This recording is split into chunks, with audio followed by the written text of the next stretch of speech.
tanto que quando você começa a se conectar com o seu eu superior, é o seu ego que começa a se iluminar. O eu superior é o que é? É a sua partícula de Deus, a sua partícula perfeita da fonte criadora. Então não há o que iluminar no seu eu superior. Ele já é eu superior, ele já é o ascensionado. É a sua partícula, a sua centelha ascensionada. Aí você precisa iluminar o quê? O ego. E aí é o nosso trabalho, iluminar o ego das pessoas, sim. Por quê? Porque o ego iluminado, ele é flexível à frequência, à consciência do próprio eu superior. Aí a consciência do eu superior, não sei se vocês já viram aquela imagem de Buda, só que Buda, a princípio, o eu superior, ele fica muito distante do topo da cabeça. Então, para quem tem a clarividência aberta, você vai ver o eu superior, a bola de luz, muito para cima.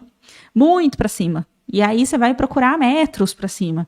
Por quê? Porque a pessoa ainda está distante dessa consciência. Ela está ligada no eu superior, ela recebe as intuições divinas, mas está muito para cima. Aí depois aquela luz vai descendo até que forma a coroa, que é a coroa do Buda, lembra? Ou mesmo dos mestres ascensionados. Não sei se eu vou conseguir mostrar para vocês.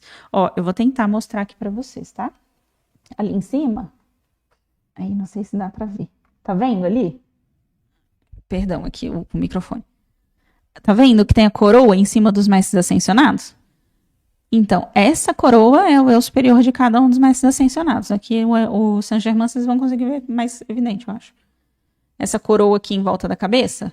Então, exatamente isso é a coroa do eu superior, que nada mais é do que a sua verdadeira essência. Ou seja, um mestre ascensionado, ele se unificou, o ego se iluminou, tão quanto o eu superior, ou seja, encostou na vibração do eu superior, tá? Renata, eu não sou a Renata, eu estou como Renata, exatamente. Você está como Renata nessa vida. E a lei da ilusão mantém você acreditando que você é Renata. Depois que você sai, você não é mais a Renata. Você já parou para pensar? Gente, isso é disruptivo. Vocês já pararam para pensar que um espírito não tem cérebro? O espírito não tem cérebro. Então, quando você desencarna, você não é mais você. Entende? Você é o todo de você. Maravilhosa a explicação do ego. Gratidão. Uma pergunta. Carlo Acutis. Então, eu vou te dizer que eu não sei quem é essa pessoa. Eu não sei quem é Carlo Acutis. Depois eu vou pesquisar. Mas eu não sei. Então, não tem como saber. Nunca ouvi falar. Mas olha, eu vou te contar uma coisa interessante sobre os mestres ascensionados. Os mestres ascensionados são milhares. Tem alguns mestres ascensionados que ficaram populares. Assim como tem milhares de cantores e alguns ficaram muito populares. Então, quando você vai, por exemplo, no Templo da Compaixão, você vai ver muitos mestres ascensionados. Milhares de mestres ascensionados. Não tem um só, tá? Ah, entendi. É que eu não conheço mesmo, viu? Então tá. Agora existe uma outra categoria, que é uma categoria que eu gostaria de trazer para vocês. Mas aí, para vocês entenderem essa outra categoria, para a gente evoluir um pouco sobre o diabo existe mesmo, eu preciso contar uma outra história para vocês entenderem. Vou contar uma história, vou tentar contar ela ipsis literis do jeito que meu eu superior me contou. Só para vocês entenderem da forma como eu entendi. Mas não é a realidade, que fique claro.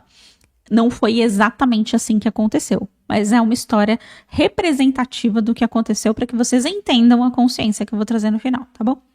Imagina que onde nós viemos, que é o lugar onde mora todos os mestres ascensionados e todos os eu superiores, na sua verdadeira essência. De onde nós viemos, todos nós, todos, sem exceção, viemos do mesmo lugar, que é inclusive o mesmo lugar onde moram os anjos de guarda. De onde nós viemos, nós temos o nosso pai e a nossa mãe celestial, que nada mais é do que a nossa família de alma, que é a nossa família verdadeira, tá? De onde nós viemos, a gente veio para cá para aprender a lidar com a nossa cocriação, porque lá de onde nós viemos tem uma questão com o tempo. Você pensou, você criou. O que isso significa? Significa que se você tomou uma fechada na rua e você pensa, morre e a pessoa morreu, pronto, não dá tempo de corrigir, entende? É instantâneo. Então, a gente vem para a creche quando a gente nasce e os nossos pais celestiais mandam a gente para a creche, que é exatamente nós estamos aqui, tá? Para aprender a cocriar a nossa realidade, para aprender a cocriar melhor. Aprender a entender o nosso sistema de crenças, aprender a entender os nossos medos, os nossos pânicos, os nossos pavorzinhos e entender qual é a energia que está conduzindo e criando a nossa realidade, tá? Então, quando a gente vem para a creche, a gente aprende a cocriar e a ter domínio sobre os nossos pensamentos, a ter leveza nos nossos pensamentos, a gente aprende a olhar para a nossa verdade sem peso, a gente aprende a fazer várias coisas. Só que a gente vem para cá e a gente precisa sair daqui quando a gente aprende a cocriar. Muitas pessoas, muitos filhos de mestres ascensionados, que chama, né? Vem para cá e fica. Por quê? Fica uma, fica duas, fica três, fica várias vidas e não consegue sair daqui. Por quê? Porque o ego é muito duro. O ego duro é o ego ególatra, é o Deus substituto. Eu sou melhor do que as outras pessoas. Então, o ego duro não evolui, fica o tempo todo aprisionado em disputa, inveja, ressentimento, tudo isso, né? Raiva, rejeição, vingança, crenças de dualidade, de certo e errado, isso é certo, isso é errado. Não transcende, enfim. Agora eu vou contar a história que meu eu superior me trouxe para trazer a consciência para vocês. Imagina uma mãe lá no lugar onde mora os eu superiores, os mestres ascensionados, vendo o seu filho aqui, que a gente chama de terceira dimensão, né? No plano das pessoas que estão, aspas, vivas, sofrendo, e aí ela vai brigar com a mãe do outro. O seu filho tá batendo no meu.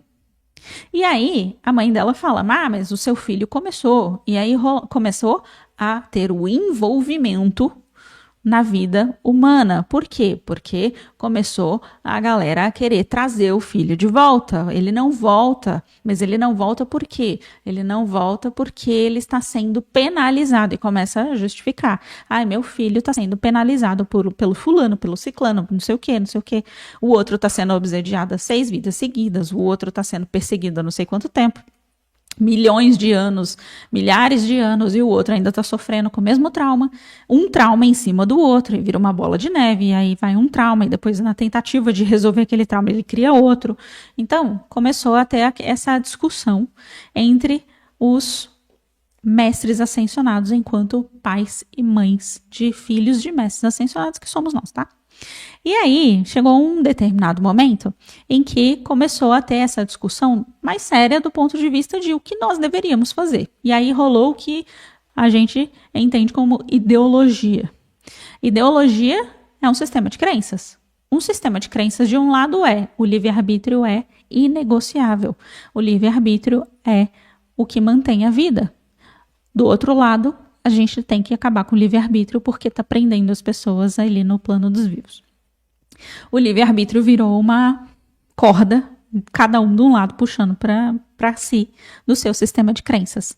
Um grupo de pessoas acreditou que tinha que derrubar o livre-arbítrio das pessoas, porque o livre-arbítrio era uma ilusão, que o livre-arbítrio não existe de verdade, que o livre-arbítrio é o que prejudica as pessoas, que se o meu filho não tivesse livre-arbítrio, ele não ia fazer tanta cagada, e por aí vai. Do outro lado, o livre-arbítrio é uma bênção, o livre-arbítrio mantém as pessoas sendo quem são, o livre-arbítrio é o que mantém a separatividade enquanto a oportunidade de ter uma vida. E do outro lado, temos que retornar todos, inclusive eles, à fonte criadora e recomeçar tudo.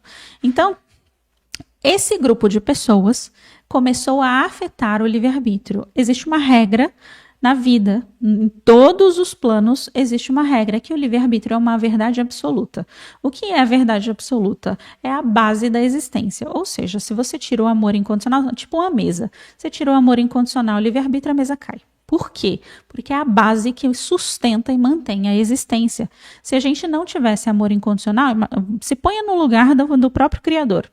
O Criador, ele vê, porque é uma consciência viva, ele vê coisas que são tristes todos os dias. Se o amor não fosse incondicional, ou seja, sem condições, não importa se é bonito, se é feio, o Criador já tinha acabado com a vida, já tinha desfeito um planeta e criado outro, e aí seria um caos. Mas é a promessa, é a verdade absoluta. O livre-arbítrio é a mesma coisa. Se tira o livre-arbítrio, o que sobra? Nada. Entende?